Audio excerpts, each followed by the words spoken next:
కొన్ని సంవత్సరాల క్రితం అడవి మధ్యలో శ్రీపురం అనే గ్రామం ఉండేది. ఈ గ్రామానికి ఒక నిషేధితమైన సాంప్రదాయం ఉంది. ప్రతి 5 సంవత్సరాలకు జరిగే గ్రామదేవత జాతరకు కొన్ని రోజుల ముందే బంధువులను కానీ, మరే ఇతర గ్రామస్తులను కానీ శ్రీపురానికి రానివ్వరు. వయసుకొచ్చిన ఆడపిల్లలు ఈ జాతరకు రారు.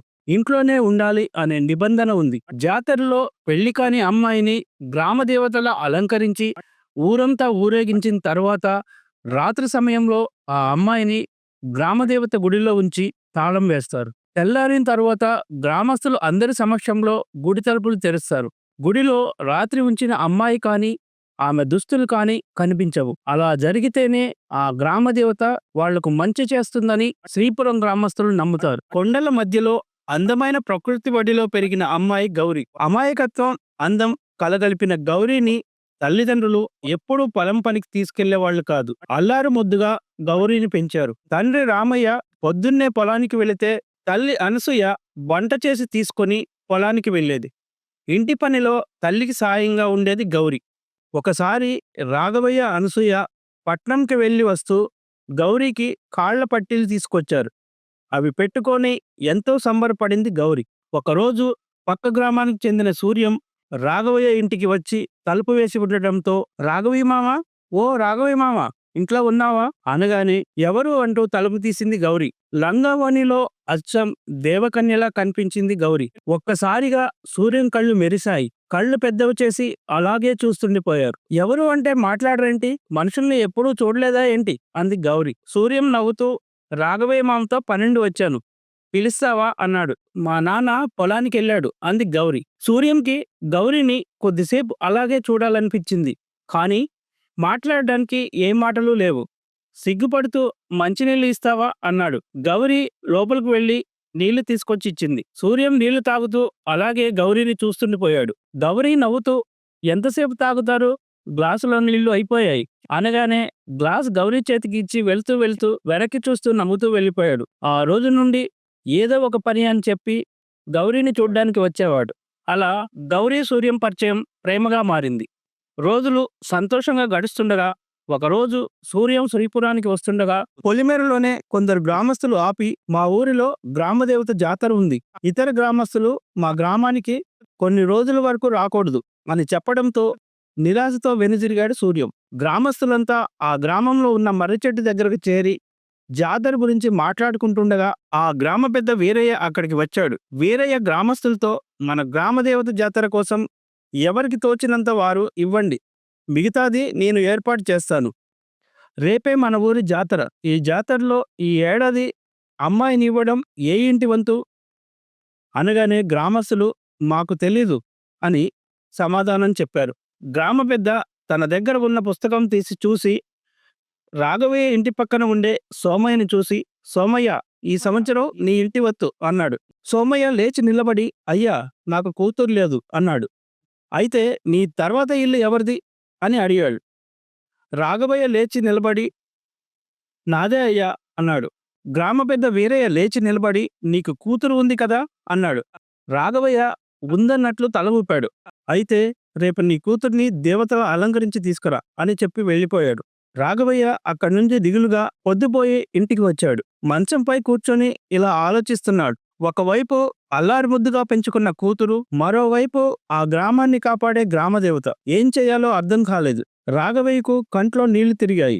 అనసూయ ప్లేట్లో అన్నం పెట్టి, పొద్దుననంగా ఏమీ తినకుండా పోయావో, ఇప్పుడొచ్చావు, అన్నం తిందువుగాని రా అంది. రాఘవయ్య ఏమీ మాట్లాడకపోవడంతో, ఏంటి ఆలోచిస్తున్నావు, ముందు అన్నం తిను. రాఘవయ్య తన భార్యకు ఎలా చెప్పాలో అర్థం కాక సతమతమవుతూ, తన కూతుర్ని రేపు దేవతలా అలంకరించు అన్నాడు. అది విన్న అనసూయ గుండె పగిలినంత పనైంది. అక్కడికక్కడే కుప్పకూలిపోయింది. అంతా నిశ్శబ్దం. పక్క గదిలో నిద్రపోతుంది గౌరి. రాఘవయ్య లేచి అనసూయ ముఖంపై నీళ్లు కొట్టాడు. కళ్ళు తెరిచి, అనసూయ, నన్ను దేవతకు సమర్పించండి, కానీ నా కూతుర్ని నేను ఇవ్వను అని ఏడుస్తుండగా అది విన్న గౌరి ఉలిక్కిపడి నిద్రలేచి తల్లిదండ్రుల దగ్గరకు వచ్చి, ఏమైందమ్మా అని అడిగింది.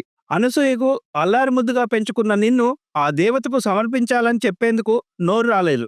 అలాగే ఏడుస్తుండగా రాఘవయ్య కూతురుపై ప్రేమను చంపుకొని, రేపు నిన్ను దేవతలా అలంకరించమంటే నగలు లేవని ఏడుస్తుంది అంటూ బాధతో చెప్పాడు. అమాయకురాలైన గౌరి ఓసి అంతే.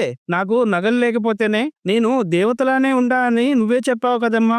రాఘవయ్య, అనసూయ గౌరిని పట్టుకొని ఏడ్చేశారు. అలా ఆ రాత్రి పగలు కావడానికి ఎదురు చూస్తుంది. సూర్యకిరణాలు మేఘాల పొరల్ని తొలగిస్తూ పచ్చని చెట్ల మధ్య నుంచి ఆ గ్రామం తలుపును సున్నితంగా తట్టి గ్రామస్తులను నిద్రలేపాయి. కొద్దిసేపటికి గ్రామస్తులు డప్పు వాయిద్యాలతో రాఘవయ్య ఇంటికి వచ్చి రాఘవయ్యతో గ్రామ పెద్ద మీ అమ్మాయికి బట్టలు నగలు పంపించాడు అని చెప్పి ఇచ్చి వెళ్లారు. అనసూయ రాఘవయ్యతో నేను ఇవి నా కూతురికి అలంకరించి పంపలేను అని గదిలోకి వెళ్లి గడియ పెట్టుకొని ఏడుస్తుండగా ఏమీ తెలియని అమాయకురాలు గౌరి నాకు ఎవ్వరూ అలంకరించిన అవసరం లేదు అంటూ బట్టలు తీసుకొని లోపలికి వెళ్ళింది. కొద్దిసేపటి తరువాత లంగావోనిలో మెరిసే నగలతో తల్లిదండ్రులాడుతూ బయటికి వచ్చి నాన్న నేను ఎలా ఉన్నాను అనగానే పెళ్లి కూతురులా ఉన్న గౌరీని చూసి అత్తారింటికి పంపాల్సిన తన కూతుర్ని పాడే ఎక్కిస్తున్నాననే బాధను దిగమింగుకొని కూతుర్ని తీసుకువెళ్లి గ్రామంలో ఉన్న మర్రి చెట్టు దగ్గర ఏర్పాటు చేసిన పూజలో కూర్చోబెట్టాడు. డప్పుల సప్పుళ్ళు సన్నాయి వాయిద్యాలతో పూజ ముగిసింది. గౌరీని ఏనుగుపై కూర్చోబెట్టి ఆటపాటలతో డప్పు చప్పులతో ఊరేగింపుగా అనసూయ ఇంటి మీదుగా తీసుకువెళ్తుండగా అనసూయ కిటికీలోంచి చివరిసారిగా తన కూతుర్ని చూసుకుంది. కొద్దిసేపటికి ఊరేగింపు అయిపోయింది. రాత్రి సమయం 7 గంటలు. గ్రామస్తులు దీపాలు పట్టుకొని గౌరిని గ్రామదేవత గుడికి తీసుకువెళ్లారు. గుడిలో ఉండే పూజారి రాఘవయ్యకు గుడి తాళం ఇచ్చాడు. రాఘవయ్య గుడి లోపల వరకు వెళ్లి తన బాధను లోపలే దిగమింగుకొని గౌరీతో నువ్వు ఈ రాత్రి అమ్మవారి గుడిలోనే ఉండాలి, ఉదయాన్నే వచ్చి నిన్ను తీసుకువెళ్తాను అని చెప్పాడు. అమాయకురాలైన గౌరీ సరే అన్నట్లు తల ఊపింది. చివరిగా అల్లారి ముద్దుగా పెంచుకున్న తన కూతుర్ని కౌగిలించుకొని తిరిగి చూడకుండా బయటికి వచ్చి తాళం వేశాడు. గ్రామ ప్రజలతో పూజారి ఈ రాత్రి ఏ ఇంటి తలుపు తీయకూడదు, ఎలాంటి అరుపులు వినిపించినా మీరు తలుపులు తీస్తే మీ ప్రాణానికే ప్రమాదం. ఇది నా హెచ్చరిక కాదు, అమ్మవారి ఆజ్ఞ. ముఖ్యంగా రాఘవయ్య నీకు చెప్తున్నా, మీ కూతురి మాటలు వినిపించినా అవి అమ్మవారి మాటలు అనుకో. అలా కాదని తలుపు తెరిస్తే మీ వంశాన్ని అమ్మవారు శపిస్తుంది అంటూ వెళ్ళిపోయాడు. గ్రామస్తులు కూడా వెళ్ళిపోయారు. ఆ రాత్రి రాఘవయ్య, అనసూయ నిద్రపోలేదు. నాన్న నన్ను కాపాడండి, అమ్మా నన్ను కాపాడండి అన్న మాటలు వినిపించాయి. కానీ సాంప్రదాయాన్ని కాదనలేక వాళ్ళు తలుపులు తెరవలేదు. కొద్దిసేపటికి అంతా నిశ్శబ్దం. రాఘవయ్య, అనసూయ ఆ రాత్రి కన్నీరు మున్నీరుగా ఏడ్చేశారు. రాఘవయ్య గౌరీ చిన్నప్పుడు అల్లరి చేస్తుండగా గోరుముద్దలు తినిపిస్తూ మురిసిపోయిన తండ్రి ప్రేమ గుర్తుకు వచ్చి గుండె బద్దలయ్యేలా ఏడ్చాడు. అనసూయ అమ్మవారి ఫోటో ముందు కూర్చొని నేను నీ కూతురు లాంటిదాన్నే కదా, నాకు కూతురు లేకుండా చేస్తావా అంటూ బోరున ఏడ్చేసింది. తన కూతుర్ని వెనక్కి తెచ్చుకోవాలనే ఆలోచనలు మదిలో తటపటాయిస్తుండగా పొద్దు కూడా ఆ కుటుంబంపై కనికరం చూపలేదు. రాత్రి చీకటి మెల్లగా తొలగిపోతూ పక్షుల అరుపులతో సూర్యోదయమైంది. గ్రామస్తులతో కలిసి ఉదయాన్నే రాఘవయ్య గుడి దగ్గరకు వెళ్లి గుడి తలుపులు తెరిచాడు. అక్కడ గౌరీ లేదు.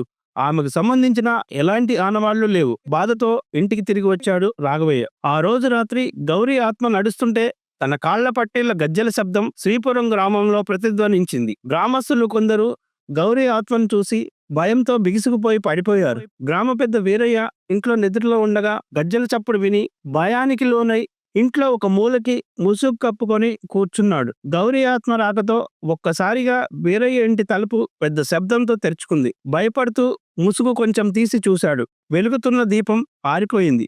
చీకట్లో గౌరీ ఆత్మ తెల్లటి ఆకారంలో కనిపించింది. వీరయ్య ముసుగు ఒక్కసారిగా గాలిలోకి ఎగిరింది.